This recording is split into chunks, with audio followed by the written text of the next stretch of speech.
Hi gang, welcome to Dinah Dares to Plan. My name is Dinah Dare and I am here to help you plan. How cheesy is that? I have been working in project management for about 9 years now, and I take the skills and knowledge that I have from that and apply it to the world of burlesque and cabaret, hopefully to help you plan things better. Today I'm going to talk about a really controversial topic. A little bit scared, but I do think it's something that, with my experience of working in the tech industry, it's a really big topic. So I do think that we have to touch on it. The topic we're going to talk about today is AI. Now, I have seen AI be used in burlesque and cabaret for good and for evil. I've seen it create some terrible posters with the likeness of people being put in and the outputs being something that blows my brain. I've also seen there's a performer, Keski Cobbler, who used AI to write an act and sort of acts that out. I've seen clips of it on TikTok. It looks fantastic.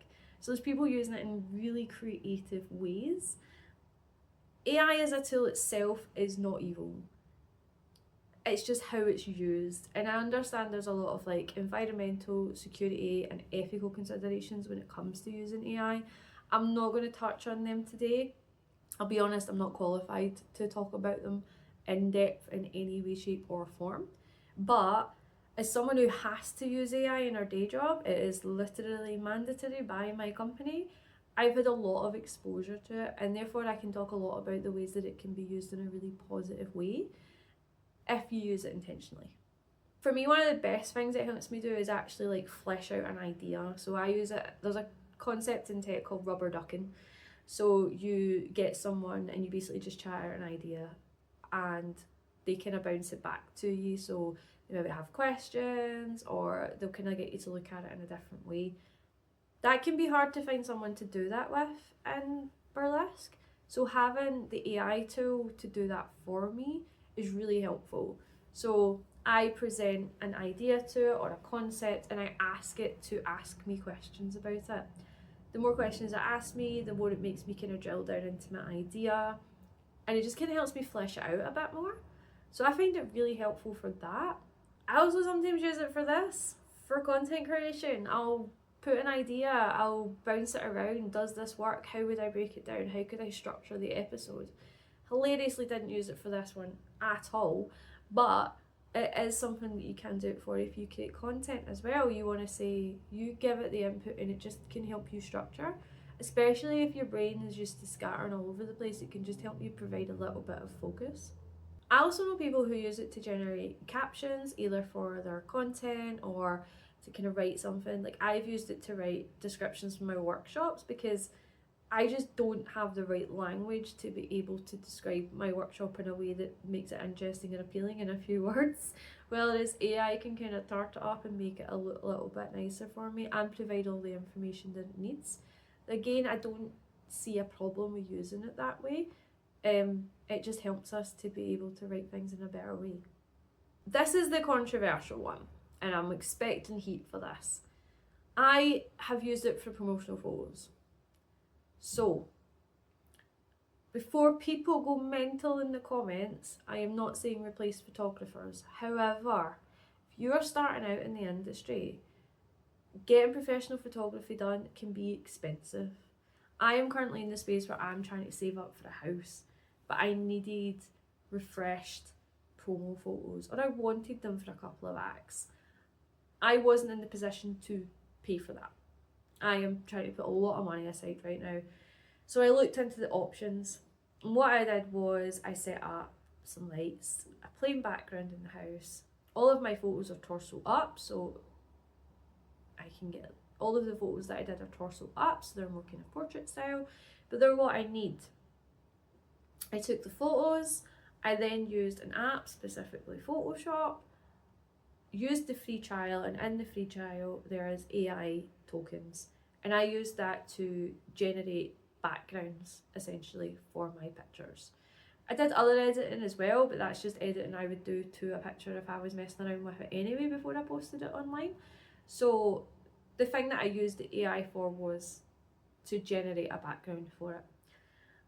I'm not in a position where I don't really have a plain background. You can sort of see that my house looks like this. There's stuff everywhere all the time.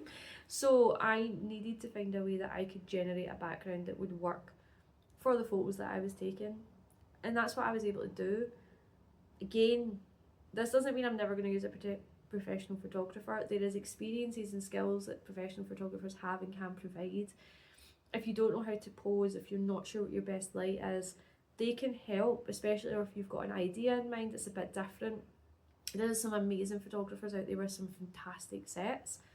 However, if you are struggling money-wise and you just need some promo photos, this is an easy way to achieve that, and it's an accessible way to achieve that. And I do think that's something we're not very great at talking about in burlesque, is that some things are not monetarily accessible to everyone, and using AI isn't a bad way around that.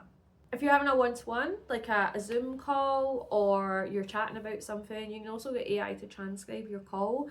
I do this because it means that I'm not having to take notes throughout the call. I feel like it interrupts the flow of the conversation. Instead, I'm able to just get lost in the chat, blather away, not have to worry about taking notes if someone says something that's like a nugget of information. And it lets me just sort of take the information in. I can be more of an active listener, process what they're saying, and have a conversation. Afterwards, I get the transcription, I can send it to the person, I have a copy for me, and you can then use that. You can feed it into an LLM notebook, and it will sort of narrow down, here's maybe what your main actions were, or what the main points of it are.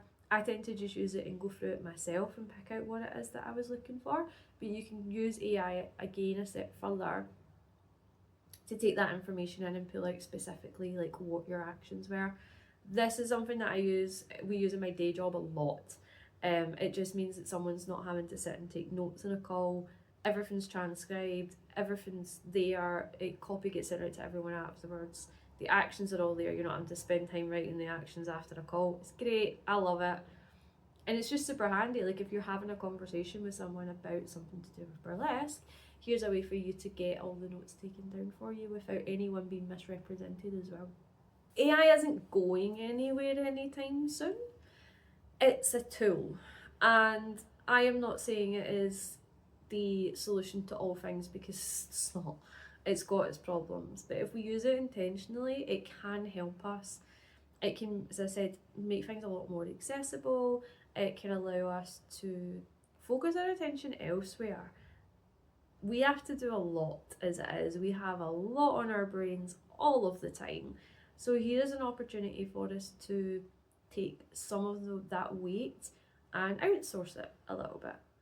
So I'd love to hear your thoughts. Have you used AI for anything? Is there anything that I've not touched on that you think that we could use AI for? Genuinely super interested. As always, if you get any questions, comments, queries, pop them below, as I am here for you. And thank you so much for hanging out today, gang. I'll see you later. Bye.